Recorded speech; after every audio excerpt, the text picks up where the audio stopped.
O Senhor esteja convosco, Ele está no meio de nós. Proclamação do Evangelho de Jesus Cristo, segundo Marcos. Glória a vós, Senhor. Naquele tempo, um leproso chegou perto de Jesus e de joelhos pediu: Se queres, tenho o poder de curar-me. E Jesus, cheio de compaixão, estendeu a mão, tocou nele e disse: Eu quero, fica curado. No mesmo instante a lepra desapareceu e ele ficou curado. Então Jesus o mandou logo embora, falando com firmeza: Não contes nada disso a ninguém. Vai, mostra-te ao sacerdote e oferece pela tua purificação o que Moisés ordenou como prova para eles. Ele foi e começou a contar e a divulgar muito o fato. Por isso Jesus não podia mais entrar publicamente numa cidade. Ficava fora, em lugares desertos, e de toda parte vinham procurá-lo. Palavra da salvação, glória a vós, Senhor.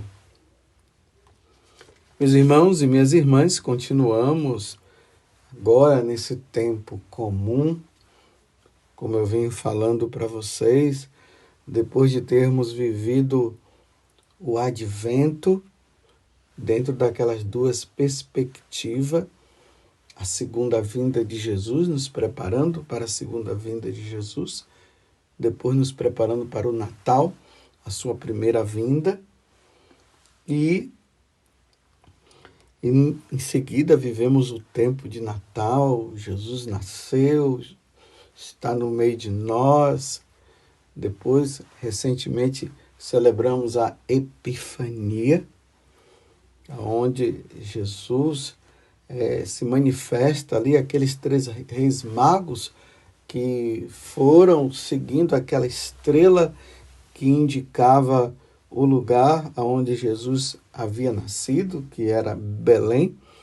Depois o Natal do Senhor. Me desculpa. Depois o batismo do Senhor. E aí Jesus entra na vida pública e nós estamos vendo aí, entramos no tempo comum, estamos seguindo de forma sequencial o Evangelho de São Marcos. Então Jesus entrou na sinagoga, expulsou o demônio daquela pessoa, o demônio numa atitude de atrevimento, porque ele é atrevido. Ele gritou para Jesus, através da boca daquele homem que ele possuía: O que é que tu queres de nós, Jesus de Nazaré? O que é que você veio fazer aqui? Nós sabemos quem tu és o Santo de Deus. E Jesus foi lá e mandou ele calar a boca e foi embora. Ele foi expulso.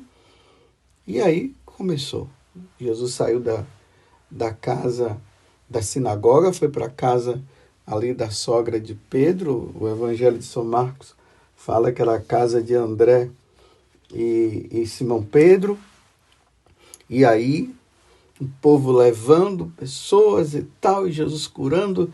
A sogra de Pedro estava enferma, Jesus foi lá, curou ela, e o povo está lá, e Jesus não consegue nem ter tempo para comer direito, e vai e cura um, expulsa demônio daqui. A fama dele foi se espalhando, e chega de noite, Jesus foi dormir, de madrugada ele levantou para rezar, os apóstolos vieram e disseram: todos te procuram.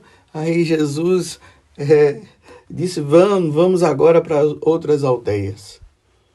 Eu falei até assim, dessa forma, narrei, né? Igual como se eu estivesse narrando um jogo de futebol, para você perceber como é que Marcos ele vai narrando essa vida de Jesus, essa vida pública Jesus que está pregando, que está curando, é assim. E hoje, nós nos deparamos com esta situação. Um leproso chegou perto de Jesus e de joelhos pediu: se queres, tem o poder de curar-me. Jesus, cheio de compaixão, estendeu a mão, tocou nele e disse: eu quero. Veja, Jesus agora que diz: eu quero. Fica curado. E no mesmo instante, a lepra desapareceu e ele ficou curado. Interessante que Marcos agora, de uma forma bem personalizada, bem particular, ele apresenta uma pessoa que vai ao encontro de Jesus pedindo para ser curado. Você vê que as narrações anteriores, com a exceção da sogra de Pedro, que estava ali com febre, nós vimos, né, eram multidões, pessoas que iam, que estavam sendo curadas e que estavam sendo também exorcizadas, Jesus expulsando os demônios dela. Mas agora, de maneira bem particular, aparece um leproso que ouviu a fama de Jesus, Jesus curando, expulsando demônios.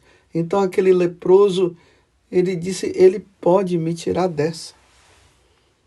Ainda mais, meus irmãos, que a lepra no tempo de Jesus não era fácil. Hoje, graças a Deus, já se tem meios de se curar uma pessoa que está com lepra ou ancianismo, né? A pessoa é curada. Mas no tempo de Jesus não era assim. Uma pessoa, quando ela estava com a lepra, ela iria morrer. Dificilmente ia ser curada. E ainda mais que o pessoal tinha um medo muito grande de ser contaminado. Então, essas pessoas eram colocadas, viviam separadas dos seus parentes, em lugares distantes, ficavam em cavernas, e quando ela aparecia diante de alguém, já tinha um sino que ficava ali badalando o tempo todo para mostrar que era um leproso, e a pessoa tinha que gritar: lepra, lepra, e os outros saíam correndo. Mas esse leproso, ele faz o contrário. Ele chega perto de Jesus. Ninguém poderia chegar perto do outro. E uma pessoa que estivesse sã jamais chegar perto. Jamais se faria isso. Então, ele chegou perto, se ajoelhou, numa atitude de humilhação completa. E pediu: se queres, tens o poder de curar-me. Então, ele sendo curado, ele iria voltar à vida normal, iria voltar para os seus parentes, poderia ali voltar à vida normal de trabalho, tudo. Se queres, tu podes curar-me. E Jesus, cheio de compaixão, porque Deus tem compaixão das pessoas que estão nessa condição, estendeu a mão, tocou nele e disse: eu quero. Jesus dizendo: eu, o Senhor, eu quero, fica curado. No mesmo instante, a lepra desapareceu e ele ficou curado. Antes mesmo de... Quando eu estava fazendo a meditação deste evangelho, eu fui pesquisar e ver as imagens de pessoas leprosas. Meu Deus do céu, não é fácil. Não é todo mundo que tem capacidade para ficar vendo uma pessoa leprosa. Ali nas imagens, imagens terríveis. Pessoas sem o nariz, que a lepra havia destruído. Pessoas também com dedos, faltando dedo. A lepra ali destruindo o corpo. A palavra, o verbo que nós usamos para essa situação é o carcomer. As pessoas estavam carcomidas. O que significa isso? Era uma pessoa. O verbo carcomer quer dizer assim, aquilo que destrói. É como o rato que vai roendo as coisas, que vai comendo. É uma destruição. O corpo da pessoa vai sendo destruído totalmente pela ação da lepra. É assim que o corpo fica. Aos poucos a pessoa ela vai morrendo. Vai morrendo. Eu repito, graças a Deus, hoje já se encontrou solução para a lepra, né? Mas no tempo de Jesus não era assim. Mas o que isso traz de importante para nós? Qual a lição espiritual que nós tiramos? Então, no Evangelho, a lepra é o pecado. É isso, meus irmãos, que o pecado causa na nossa alma. Destrói a nossa alma. Claro, não é uma destruição da alma ao ponto de que a alma vai morrer. A alma não vai morrer. A alma não morre. Quem morre é o corpo. A saída da alma do corpo é que leva o corpo à morte. O corpo fica inanimado. O corpo fica sem movimento, fica sem vida. Por isso que alguém morre, a gente não diz assim que ali é fulano de tal. Nós dizemos ali é um cadáver, ali é um corpo.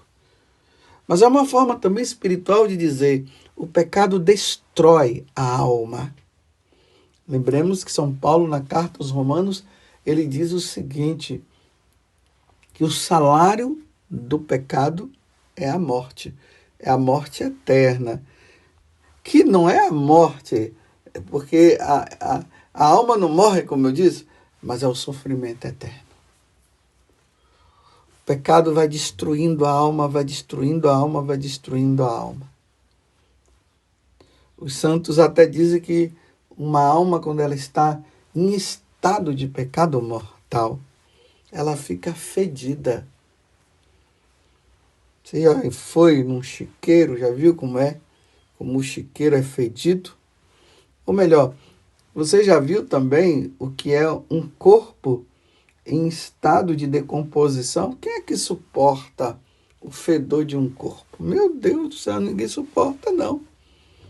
Não dá para suportar.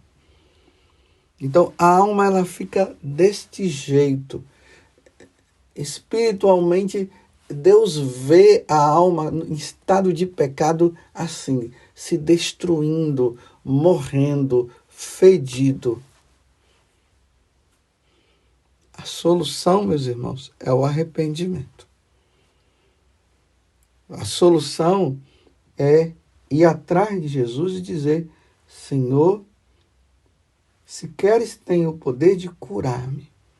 Senhor, o Senhor tem o poder de me tirar desta situação de pecado.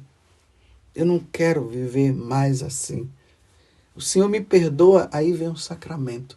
O sacramento, primeiro, para quem não foi batizado, a solução é o batismo, que deixa a alma limpa.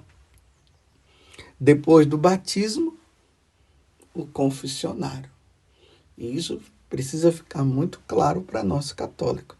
É preciso ir em busca do sacerdote, porque a nossa alma ela está leprosa. Ela está no pecado. E a única forma dela não se destruir, que não é uma destruição, vocês entendem muito bem, de ela não ir para a condenação eterna, é o sacramento da confissão. Você está entendendo? Você entende? Você não pode deixar a sua alma leprosa, ou seja, a sua alma no estado de pecado. Ontem, graças a Deus, eu pude ir lá em Aparecida e eu me confessei, graças a Deus. Tirei toda a sujeira. Graças a Deus também não foi sujeiras grandes como pecados mortais, graças a Deus. Mas eu precisava fazer essa limpeza. E eu fui lá e lavei a alma, como o povo fala, né? Lavei minha alma. Depois tem uma irmã, uma freira, que eu acompanho ela espiritualmente. Depois de nós termos conversado, ela disse que queria confessar. Aí eu atendi a confissão dela também. Lavamos a alma. É assim, meus irmãos. Não podemos brincar com a nossa salvação. Tanto que na primeira leitura hoje, que também é sequencial na carta aos Hebreus, é o capítulo 3, do versículo 7 ao 14. Lá, o autor dessa carta, ele está dizendo o seguinte: não endureçais o vosso coração. Cuidai, irmãos, que não se ache em algum de vós um coração transviado pela incredulidade, levando a afastar-se de Deus. Cuidado. Hoje, se ouvirdes a sua voz, não endureçais os vossos corações. Que é também o Salmo 94, que no versículo 8 diz: Oxalá ouvisses hoje a sua voz, não fecheis os corações, como em Meriba, como lá no deserto, que na primeira leitura também da carta aos Hebreus está fazendo menção que o povo fechou o coração. E por isso não entraram na terra prometida. Porque endureceram o coração, depois de terem visto tantas maravilhas que Deus havia operado, tiraram eles das mãos do faraó. Eles passaram a pé enxuto pelo Mar Vermelho. No momento que eles sentiram fome, Deus deu o que comer. E aí, na hora da dificuldade, eles começaram a murmurar, então. Aí eles fecharam o coração para Deus. Então, hoje, meus irmãos, não é ontem e nem amanhã, é hoje. Eu até digo agora, neste momento, não endureça seu coração. Se você está numa vida de pecado, não endureça mais o seu coração. Não endureça. É hora de lavar a alma. Vai em busca do sacerdote. Se não deu certo com esse, vai em busca de outro, mas procure, porque a nossa alma, ela tem que estar limpa. No dia em que nós fomos batizados, nós recebemos ali de forma simbólica uma veste branca, que simboliza ali a graça de Deus, mas também a alma que está limpa, porque na hora que ela foi batizada, a alma ela ficou limpa. Então, a nossa alma tem que estar limpa no dia que nós formos nos encontrar com Deus. Nós não podemos deixar a nossa alma ficar suja. Ela está branca, não pode ficar suja. Você compreende? Então, não permita que a tua alma esteja leprosa. Então vá em busca de nosso Senhor, arranca, tira, lava, purifica. Como diz Davi no Salmo 50 ou no Salmo 51, de acordo com a tradução da sua Bíblia. Lava-me, purifica-me, deixa minha alma limpa, diz Davi. Não permita, não fique, não endureça o seu coração. Porque muitas vezes Deus tem batido no seu coração e tem dito: lava, tira esse pecado. E às vezes você pode estar endurecendo e permitindo que Satanás ele chegue e diga para você: não tem problema. Tem muito problema. Nós entramos no ano de 2023. Será que nós chegaremos até o final do ano? O ano passado, nós, da Canção Nova, nós perdemos aí 2 sacerdotes. O padre Leandro e, já no final do ano, o padre Jonas, o fundador da nossa comunidade Canção Nova. O padre Leandro sabia que ele iria morrer? Não, não sabia. Foi uma morte assim repentina. O padre Jonas esperava de morrer. Nós esperávamos de ver o padre Jonas morrer no ano passado? Não. Morreram. Então, nós precisamos estar sempre na graça de Deus. Não podemos ficar e permitir que a nossa alma fique leprosa. E lepra aqui é pecado. Não vamos permitir. Devemos estar sempre na graça de Deus. E, ao mesmo tempo, eliminar todo e qualquer tipo de pecado na nossa vida. Não podemos permitir que o pecado nos domine. Então, hoje, se ouvirdes a voz do Senhor, não endureça o seu coração. Porque o Senhor pode estar dizendo: saia desta vida, saia da prostituição. Saia desta corrupção. Saia desta vida que você está levando. Então, aonde está a sua lepra? Qual é a tua lepra? Que o Senhor tire. Mas para o Senhor tirar, é preciso fazer como o leproso. Senhor, me perdoa. Senhor, cansei de te ofender. Não quero mais te ofender. O Senhor me perdoa? Aí Jesus vai dizer o seguinte: claro que eu quero te perdoar. Então seja absolvido dos teus pecados. Em nome do Pai, do Filho e do Espírito Santo. Louvado seja nosso Senhor Jesus Cristo. Para sempre seja louvado. E a nossa Mãe, Maria Santíssima. Qual é a tua lepra? Tire enquanto é tempo.